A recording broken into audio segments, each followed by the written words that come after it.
நண்பர்கள் அனைவருக்கும் வணக்கம். இன்னைக்கு மெய்மை வளர்க்கலையில நாம என்ன பேச போறோம் அப்படின்னா, மனிதனுடைய மனசை பத்தி பேச போறோம். மனசு அப்படிங்கிறது இயல்பாகவே தன்னை சுற்றி என்ன இருக்கு அப்படிங்கிறத பகுத்தறியக்கூடியது. பொதுவா மனதனுடைய பகுத்தறியக்கூடிய அந்த திறன் மூலம் தன்னை சுற்றி என்ன இருக்கு அப்படிங்கிறத மனிதனால கவனிக்க முடிகிறது. அங்க என்ன நிகழ்வு நடக்கு, அந்த நிகழ்வுல இருந்து எந்த மாதிரியான விளைவுகள் ஏற்படுகிறது அப்படிங்கிறத புரிந்து கொண்டு, அந்த நிகழ்வுல நாம எப்படி நடந்துக்கணும், நாம எப்படி அதுல செயல்படணும் அப்படிங்கிற ஒரு தெளிவ மனிதனுக்கு உருவாக்குவது இந்த பகுத்தறிவு அப்படிங்கிறது. அப்ப மனசு அப்படிங்கிறது ஒரு மனிதனுடைய நடத்தைய படிப்படியா தீர்மானிக்கிறது என்பது அடிப்படை. ஆனா இந்த மனசு எல்லாருக்குமே ஒரே மாதிரிக்கான ஒரு பகுத்தறிவை உருவாக்குமா அப்படின்னா கிடையாது. ஒவ்வொரு மனிதனுடைய அதனுடைய மனதினுடைய பகுத்தறியக்கூடிய அந்த செயல்திறன் மாறுபடுகிறது.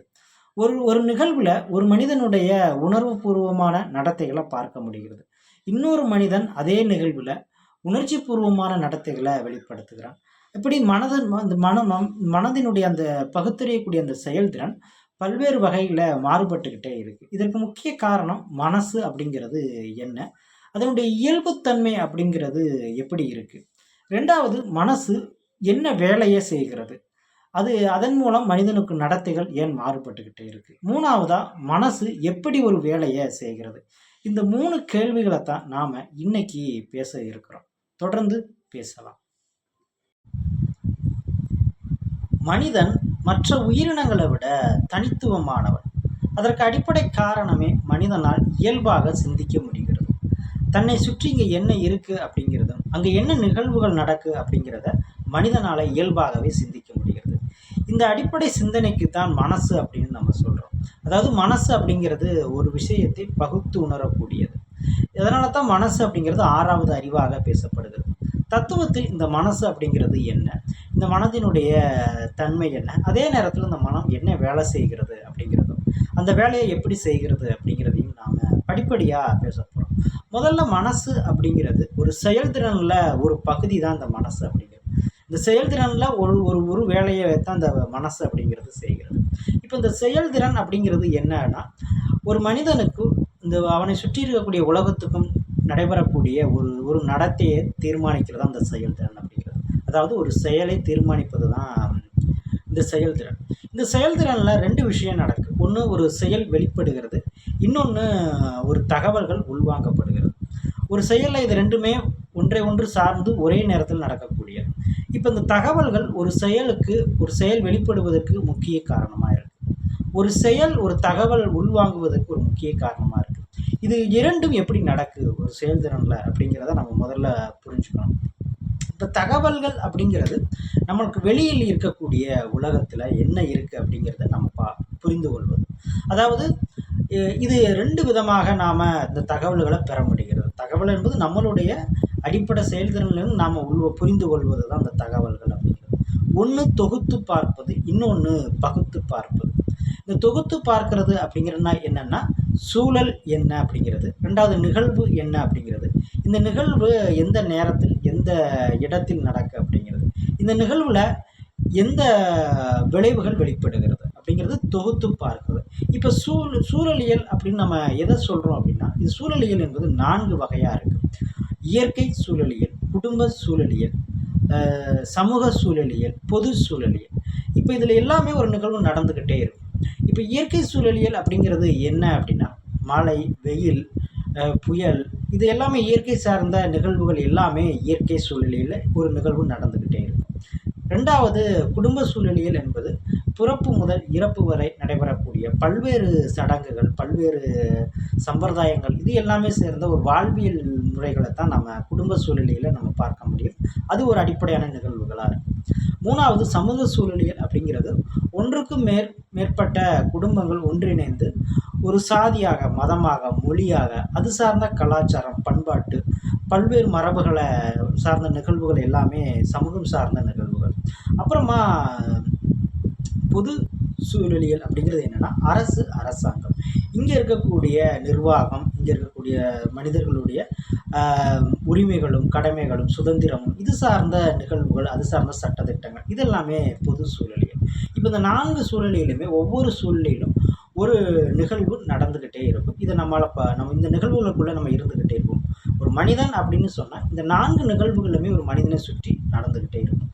இந்த நிகழ்வுகள் எந்த நேரத்தில் நடக்கும், எந்த இடத்தில் நடக்கும்? ஏன்னா எல்லா நேரத்திலும் ஒரே மாதிரிக்கு ஒரே நிகழ்வு எல்லா இடத்திலும் நேரத்திலும் நடப்பது கிடையாது. அப்போ அதனுடைய நேரமும் இடமும் மாறுகிறது. இடத்துக்கு தகுந்தவர் அதனுடைய நிகழ்வுகள் சூழலியல் மாறிக்கிட்டே இருக்கும். அப்புறம் இங்கே ஒரு விளைவு ஏற்படுகிறது. இந்த விளைவு அப்படிங்கிறது என்ன? இந்த விளைவு எப்படி ஏற்படுது? அது நன்மையா தீமையா, எதிரெதிர் தன்மையில எப்படி அது இந்த விளைவுகள் உருவாகுகிறது அப்படிங்கிறத ஒட்டுமொத்தமாகவே தொகுத்து பார்ப்பது.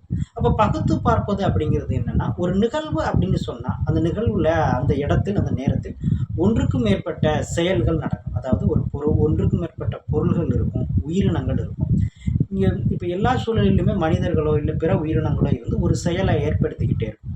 இப்போ இந்த உயிரினம் இல்லை அந்த பொருளினுடைய இயல்பு அப்படிங்கிறது என்ன, அதனுடைய தகவமைப்புகள் என்ன, அது உள் அமைப்புகள் எப்படி இருக்குது, வெளியமைப்பு எப்படி இருக்குது அப்படிங்கிறத பகுத்து பார்க்கிறது. அப்புறம் அது எப்படி இயங்குகிறது, அதனுடைய பண்புகள் என்ன அப்படிங்கிறத நுணுக்கமாக படிப்படியாக பகுத்து பார்ப்பது. இப்போ தொகுத்தும் பகுத்தும் பார்க்கக்கூடிய அடிப்படையில் தான் நமக்கு ஒரு தகவல்கள் உள்வாங்கப்படுகிறது. தகவல்களை நம்ம புரிஞ்சுக்கிறோம், என்ன நமக்கு சுற்றி என்ன இருக்குது அப்படிங்கிறத நம்மளால் புரிந்து கொள்ள முடிகிறது. இதுதான் தொகுத்து பகுத்து பார்ப்பது. இப்போ தொகுத்து பார்ப்பது அப்படிங்கிறது என்னென்னா, சூழல் நிகழ்வு, அப்புறம் அது எந்த நேரம் எந்த இடம் அப்படிங்கிறது, அப்போ அங்கே என்ன விளைவுகள் ஏற்படுகிறது, அங்கே என்னென்ன உயிரினங்கள் இருக்குது அப்படிங்கிறத தொகுத்து பார்க்கிறது. பகுத்து பார்ப்பது அப்படிங்கிறது அந்த உயிரினங்கள் அந்த பொருள்கள் எந்த மாதிரி செயல்களை வெளிப்படுத்துகிறது, எந்த மாதிரி இயங்குகிறது, அந்த பொருள் உயிரினத்தினுடைய இயல்பு அப்படிங்கிறது என்ன, அதனுடைய தகவமைப்பு அப்படிங்கிறது என்ன, அதனுடைய இயக்கம், அதனுடைய வாழ்வியல் அப்படிங்கிறது என்ன அப்படிங்கிறத பகுத்து பார்க்கிறது. இந்த அடிப்படையில் நமக்கு ஒரு தகவல்கள் நம்மளால் புரிஞ்சுக்க முடிகிறது. இது தகவல் உள்வரக்கூடிய அடிப்படை.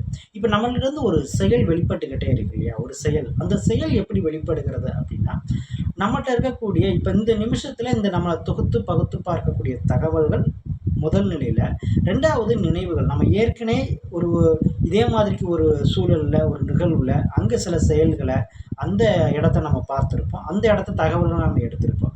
அப்போ அந்த தகவல்கள் ஏற்கனவே நமக்குள்ள ஒரு நினைவுகளாக இருக்கும். இந்த தகவல்களும் நினைவுகளும் ஒரு வெளிப்பாட்டை, ஒரு காட்சி அமைப்பை உருவாக்கிக்கிட்டே இருக்கும். இந்த காட்சி அமைப்பு தான் ஒரு வெளிப்பாட்டினுடைய முக்கியமான காரணம்.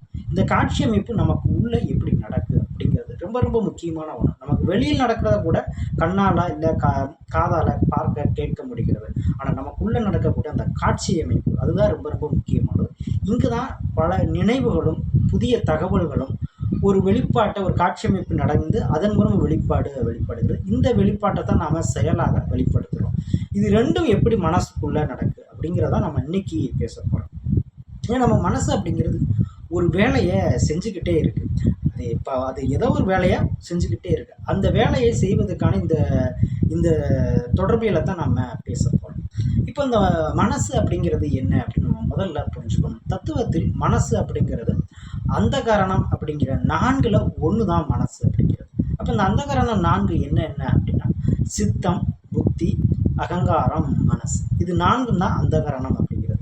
இது உள்ளார்ந்த கருவிகள். இதுதான் ஒரு மனிதனுடைய நடத்தைகளுக்கான தொடர்புகளை உருவாக்குகிறது. ஒரு மனிதனுக்கும் ஒரு வெளியில் இருக்கக்கூடிய இந்த தன்னை சுற்றி இருக்கக்கூடிய இந்த உலகத்துக்கும் நடைபெறக்கூடிய அந்த தொடர்பியல் இருக்குல்ல, நம்ம ஒரு தொடர்பியல், அந்த தொடர்பியலை உருவாக்குவது அந்த செயல்திறன். இந்த செயல்திறனில் இந்த மனசு அப்படிங்கிறதும், அகங்காரம் அப்படிங்கிறதும், புத்தி அப்படிங்கிறதும், சித்தம் அப்படிங்கிற அந்த 4ம் என்ன வேலை செய்கிறது அப்படிங்கிறத நம்ம பேச போகிறோம். இப்போ முதல்ல சித்தம் அப்படிங்கிறது என்னென்னா, உன்னை சிந்திச்சுக்கிட்டே இருக்கு. அப்புறம் 2வது புத்தி அப்படிங்கிறது உன்னை நிச்சயிக்கிறது. 3வது அகங்காரம் அப்படிங்கிறது ஒன்று செயல்படுத்துகிறது. 4வதாக இருக்கக்கூடிய மனசு உன்னை பற்றுகிறது. இதுதான் அடிப்படை. இதில் 2 விஷயம் ரொம்ப முக்கியம். இந்த அந்த காரணங்களினுடைய வேலை அப்படின்னு நம்ம பார்த்தா 2 வேலை தான். ஒன்று ஒரு தேவை, இன்னொன்று அந்த தேவை வெளிப்படுகிறது. அந்த தேவையை எப்படி தேர்வு செய்யணும் அப்படிங்கிற நம்ம சொன்னோம்ல முன்னாடி நடத்தை, அந்த நடத்தை அப்படிங்கிறத அது நடக்குது. இப்போ இந்த தேவை அப்படிங்கிறது முதல்ல நமக்கு என்னன்னு புரியணும். அப்புறம் தான் அந்த மனசு அதை எப்படி வெளிப்படுத்துகிறது, அதை எப்படி தேர்வு செய்கிறது நம்ம மனசு அப்படின்னு புரியும். தேவை அப்படிங்கிறது 2 வகையாக தத்துவம் பிரிக்கிறது. ஒன்று உணர்வு சார்ந்த தேவை, இன்னொன்று உணர்வு சாராத தேவை. இப்போ உணர்வு சார்ந்த தேவை அப்படிங்கிறது என்னன்னா, நமக்கு உள்ளே இருக்கக்கூடிய, நமக்கு அடிப்படை தேவையாக இருக்கக்கூடிய உணவு, தண்ணி, சுவாசம், அப்புறம் அந்த உடம்புல இருந்து ஏற்படக்கூடிய கழிவுகள், அப்புறம் பாலுணர்வு, தூக்கம், இந்த மாதிரியான அடிப்படையான தேவைகள் நமக்குள்ளே இருக்கக்கூடியது. இது மனித இனத்துக்கு ஒட்டுமொத்தமாக ஒரே மாதிரி எல்லாருக்குமே இருக்கக்கூடிய இந்த தேவைகள் தான் உணர்வு சார்ந்த தேவை. இதையும் ஒரு நம்மளுடைய அந்தகரணம், அதாவது மனசு சரியாக வெளிப்படுத்திக்கிட்டே இருக்கு, தேர்வு செய்கிறது. ரெண்டாவது, உணர்வு சாராத தேவை அப்படிங்கிறது என்ன அப்படின்னா, உணர்வு சாராத தேவை என்பது ஒரு மனிதன் தன்னுடைய சுய ஆளுமையால் ஒன்றை தேவையை உருவாக்குவது. இது 4 வகையா இருக்கு. இது என்ன அப்படின்னா, முதல்ல படைப்புகள். படைப்பு என்பது கலை, இலக்கியம், தத்துவம், மொழி, அது சார்ந்த நாவல்கள், நாடகம், சிறுகதை, இது ஓவியம், இதெல்லாம் இருக்கு இல்லையா, இதெல்லாமே படைப்புகள். இந்த படைப்புகளில் தன்னுடைய சுய ஆளுமையிலிருந்து தன்னுடைய தேவையை ஒன்றை உருவாக்குவது. ரெண்டாவதாக இருக்கக்கூடியது என்னன்னா கண்டுபிடிப்புகள். நம்மளை சுற்றி இருக்கக்கூடிய இயற்கையில் இருக்கக்கூடிய உயிரினங்கள், அதனுடைய இயல்பை, அதனுடைய தன்மையை ரொம்ப நுணுக்கமாக கண்டுபிடிக்கக்கூடிய கண்டுபிடிப்புகள். இது அறிவியல், கணிதம், அப்புறம் தொழில்நுட்பம், இது சார்ந்த புதிய கண்டுபிடிப்புகள் ரெண்டாவது. மூணாவதாக இருக்கக்கூடியது உற்பத்தியும் வணிகமும். உற்பத்தியும் வணிகமும் என்பது நம்மளுடைய வேளாண்மை உற்பத்தி இருக்கக்கூடிய நெல், கோதுமை, இது மாதிரி உணவுப் பொருட்கள் உற்பத்தி செய்வது, கால்நடைகளை வளர்த்து உற்பத்தி செய்வது, அப்புறம் அது சார்ந்த வணிகம் செய்வது, இன்னும் பல நம்ம பயன்படுத்தக்கூடிய அன்றாட பொருட்கள் எல்லாமே உற்பத்தி செய்வது. இது மூணாவதாக இருக்குது. நாலாவது என்பது திறன் அப்படிங்கிறது. திறன் என்பது விளையாட்டு, அப்புறமா திறனும் கல்வியுமா இருக்கக்கூடியது. இந்த திறனும் கல்வியும் தான் ரொம்ப முக்கியமானது. ஒரு மனிதனுடைய விளையாட்டு சார்ந்த, உடல் மனசு சார்ந்த பல்வேறு திறன் சார்ந்த செயல்களாக தான் நம்ம இதில் அடிப்படையாக வைக்கிறோம். இந்த 4லும் மனிதன் எப்படி சுய ஆளுமை மூலம் தேவையை உருவாக்கி அதில் எப்படி தேர்வு செய்கிறான் அப்படிங்கிற இந்த 2 தேவைகளும் தான் ஒரு மனிதனுக்கு உள்ள அடிப்படையாக இருக்குது. இந்த 2ஐயும் தான் மனிதன் படிப்படியாக அதனுடைய தேவைகளை, இப்போ உணர்வுசார் தேவை என்பது இயற்கையாகவே நமக்கு ஒவ்வொரு சமயத்திலும் ஒரு தேவை உருவாகிக்கிட்டே இருக்கும். இப்போ உணவு, கழிவு, பாலுணர்வு, தூக்கம், இதெல்லாமே ஒரு மனிதன் அன்றாட வாழ்வில தினமும் அனுபவிக்கக்கூடிய ஒரு தேவைகள். இதை மனிதன் தேர்வு செய்து நடக்கு. அதே மாதிரி உணர்வு சாரா தேவை என்பது ஒரு சுய ஆளுமையிலிருந்து தனி மனிதனுடைய சுய ஆளுமையிலிருந்து தேவையை உருவாக்கி அதை தேர்வு செய்வது. இது 2 தான் ஒரு மனிதன் மனதிலிருந்து மனசு செய்யக்கூடிய வேலை, அதாவது அந்தகரணம் செய்யக்கூடிய வேலை. இந்த 2ஐயும் எப்படி தேர்வு செய்கிறது அப்படிங்கிறத நம்ம இந்த தேவையை எப்படி தேர்வு செய்கிறது அப்படிங்கிறத நம்ம பேச போகிறோம். முதல்ல தேவை அப்படிங்கிறது எப்படி உருவாக்கப்படுகிறது, அப்புறம் அதை எப்படி தேர்வு செய்யணும் அப்படிங்கிறத இந்த 2ஐயும் பேச போகிறோம். அந்தகரணம் அப்படிங்கிறது அது என்னென்ன வேலைகளை செய்ய தயாராக இருக்குது அப்படிங்கிறது நமக்கு தெரிஞ்சிருச்சு. அப்புறம் இந்த வேலைகளை எப்படி செய்கிறது அப்படிங்கிறது நமக்கு தெரியும். ஏன்னா ஒவ்வொரு தேவையையும் எப்படி நம்மளுடைய மனசு, அதாவது அந்தகரணம் அப்படிங்கிறது எப்படி தேர்வு செய்கிறது, அதனுடைய தன்மை எப்படி, அதனுடைய வேலை எப்படி நடக்கு அப்படிங்கிறது நமக்கு தெரியும்.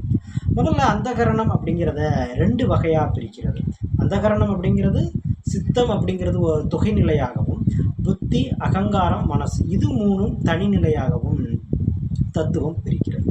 இப்போ தொகைநிலை அப்படிங்கிறது என்னன்னா ஒருங்கிணைக்க வேலையை தான் சித்தம் அப்படிங்கிறது செய்கிறது. சிந்தித்தல் அப்படிங்கிறது ஒரு ஒருங்கிணைக்கப்படுகிற ஒரு அடிப்படையான வேலை.